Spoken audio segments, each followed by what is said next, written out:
So I've had some comments on another video which were relating to supply and demand, so I thought I'd make a couple of videos explaining both Marx's view on supply and demand and also how we can use an input-output table to visualize it. In this video I'll go through the first half of a presentation I gave a couple of years ago on this, and then in the next I'll show how we can use the input-output approach based on Sraffa to show more clearly the dynamics of what Marx was thinking. It seems like there's quite a few people on the neoclassical side who aren't aware that Marx understood very well the influence of supply and demand on market prices, and that leads to them making objections based on a misunderstanding of Marx's theory. So Marx's theory isn't attempting to explain actual market prices, it's attempting to explain their mean values. If anyone wants to read the chapter in Marx, it's chapter 10 of volume 3 of Capital. So firstly, some definitions. It's really important to distinguish between market price and market value. So market price is the actual price that we pay for the product in the shop when we go there. Market value, on the other hand, is the average value.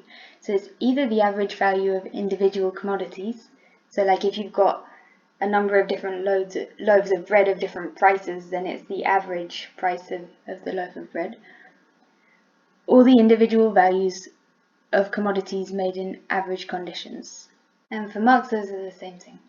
And it's really important to distinguish clearly between these two because Marx's approach is multi-layered. And so if you mix these up, you can end up with a very wrong understanding of what Marx was meaning. The third thing, price of production, I'm not going to talk about it really here, but it's the price after equalization through competition. So capital withdraws from a sphere with a low profit rate and moves to others that yield higher rates of profit. This constant migration produces a relationship between supply and demand such that the average profit is the same in different spheres and values are transformed into prices of production. Again, it's not the same as the market price. You would imagine that the actual market price will diverge from the price of production in exactly the same way as it would diverge from market value. The price of production reflects a particular type of supply and demand, but it's not the only form of supply and demand that there is. It's the supply and demand of investment. And actually I had a few comments on another video that Anwar Sheikh in his book Capitalism, Competition, Conflict and Crises, that he says it should be the equalization of new investment. Apparently that's chapter 7, I haven't had a chance to go through that yet, but it's probably really interesting if you want to read it. So the exchange or sale of commodities at their value is the rational, natural law of the equilibrium between them. This is the basis on which divergences have to be explained, and not the converse, i.e. the law of equilibrium should not be derived from contemplating the divergences. So to use an analogy, if you were doing a correlation in statistics, you would have your graph like this, and then you would have your individual instances like these, and then you would draw the line between them, and it's usually the line which has the least distance between all of the points.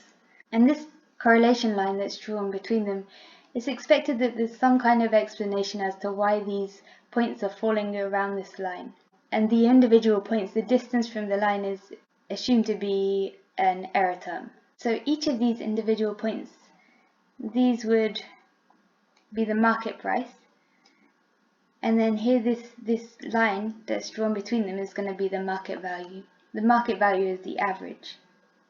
So market prices that have shifted through supply and demand, they reflect the divergences from this mean.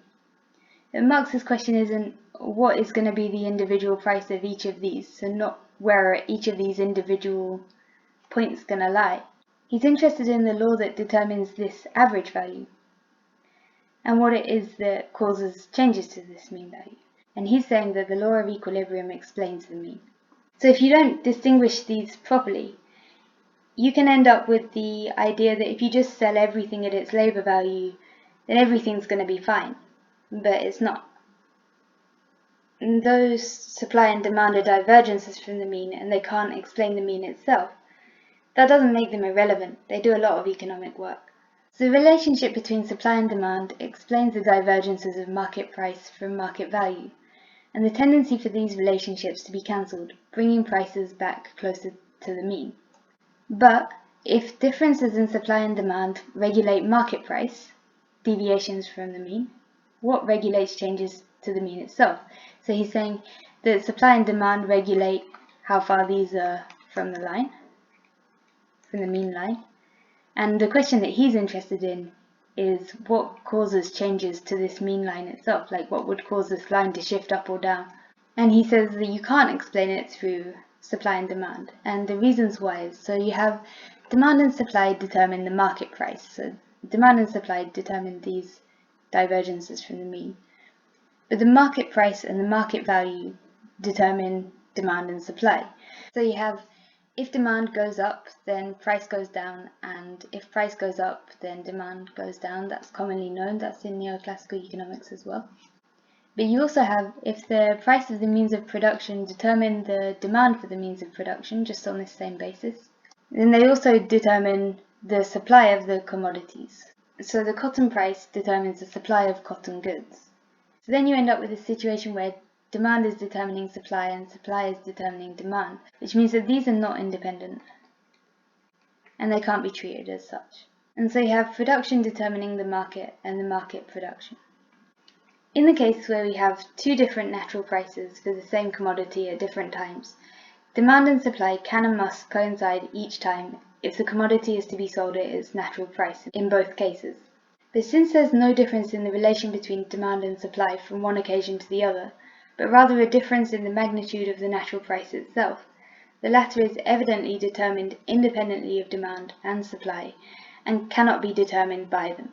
So imagine you've got a loaf of bread and at both times there's a supply of 50 and a demand of 50. And at one time the average market value is £1 and at another time the average market value is £5. Then you've got something else to explain. Now in neoclassical economics, this is done by the shift of the supply curve. So you have your supply and demand, and that meets there at the middle, and then you would have a shift of the supply curve like this.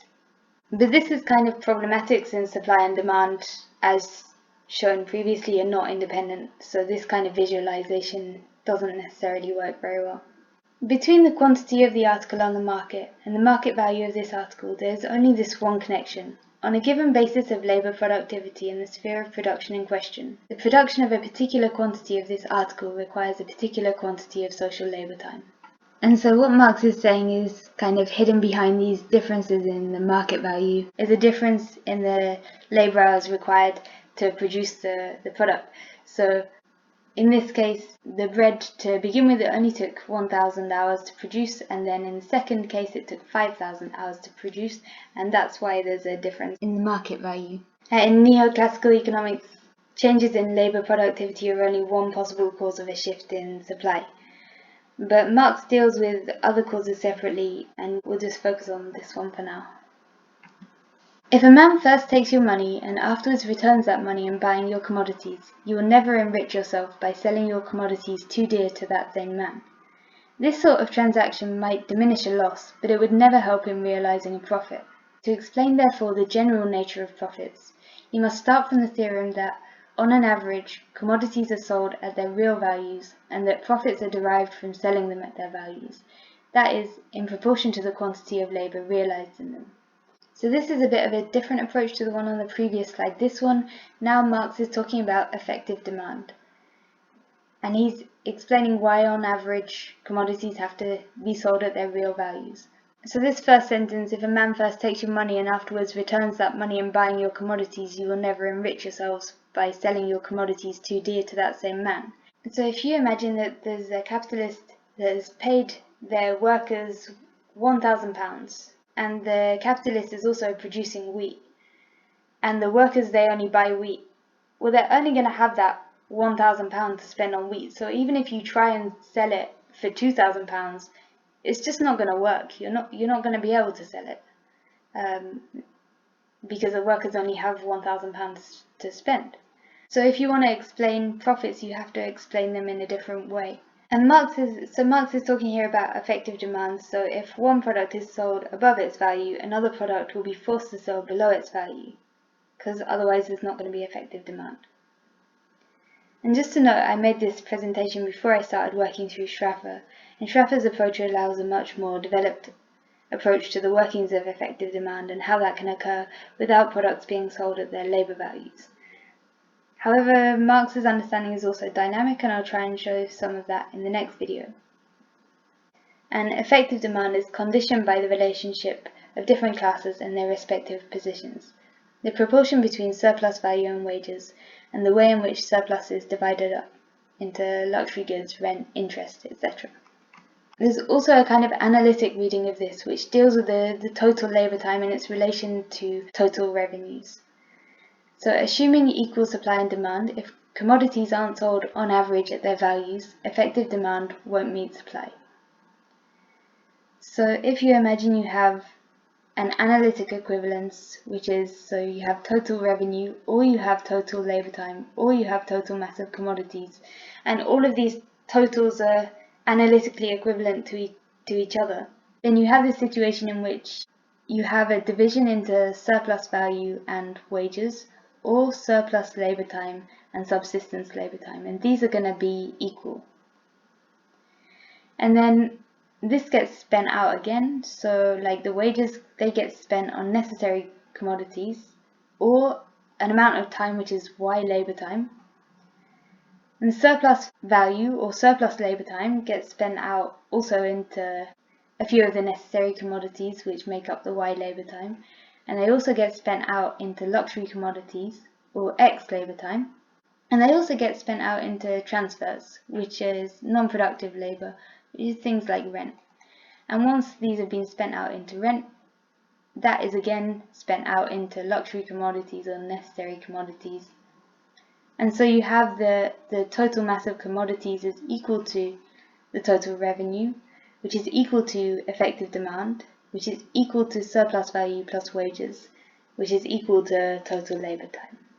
And again, this approach is much clearer and more developed in Sraffa, and the transformation problem means that as labour values are transformed into prices of production, the whole matrix, that whole matrix is kind of squashed, and the relation of surplus value to surplus labour is lost in each sector.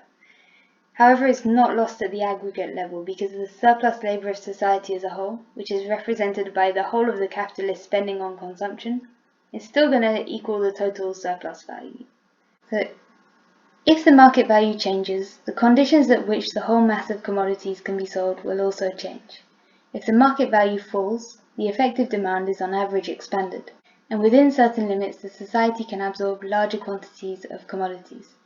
If the market value rises, the effective demand contracts, and smaller quantities are absorbed.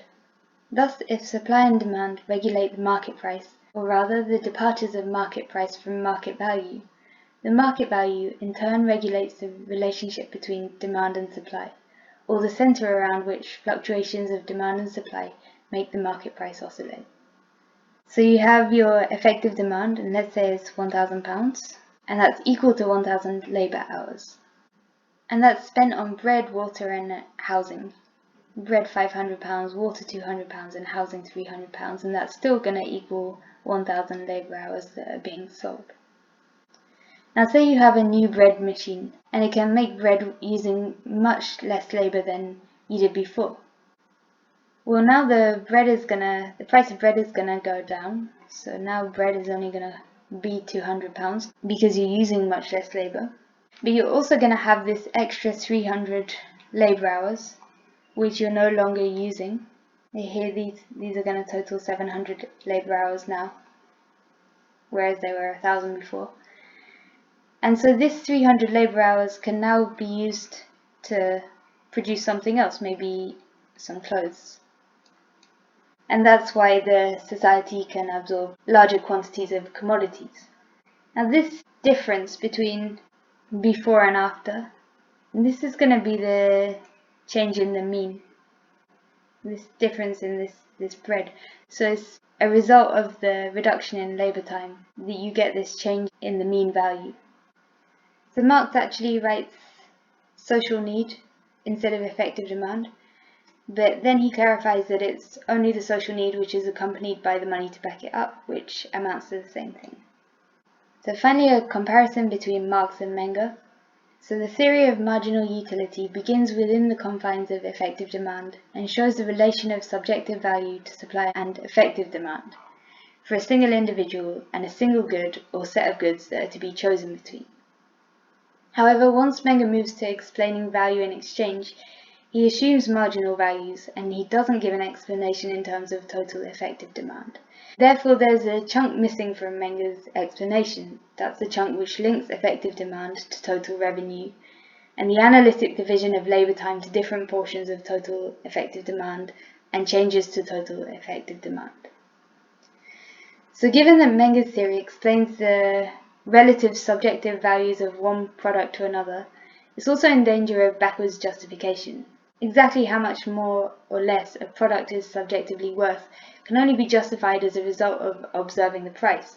And this is often kind of reversed, and people try to say, for example, within cost-benefit analysis, that the price is reflective of the subjective value, and how much someone is willing to pay for it is how much they actually value it. And that also demands that subjective values are commensurable and cardinally ordered. Apart from the fact that that just doesn't resemble at all the way that humans actually subjectively value things, because people value different things in different ways, and they're not necessarily willing to trade one for another. You also get problems when you try to apply that to non-market goods, for example. And the theory treats all exchange as an auction and doesn't account for the division between price setters and price takers in the market. That's Amoshekh's point. And that's on top of this lack of independence between supply and demand. Essentially, neoclassical theory of value is an incomplete version of the classical school. Because the early Austrians didn't fully understand what Marx's aim was, they just cut the whole portion that dealt with the macroeconomic dynamics and the effective demand out of the picture. That's why you end up with a split between macro and microeconomics within neoclassical economics. I think Sraffa is actually really helpful here, because you can use his framework to build a much more complete picture. For example, neoclassical supply and demand curves completely lack predictive power, because there's literally no empirical information which you can ever have, which you can determine what these supply and demand curves would look like in real life, because they're purely counterfactual. Whereas, if you use Sraffa, you can easily see how and why supply and demand will act in the way it does, and also understand changes in effective demand using the same framework. So I'll show some of that in the next video.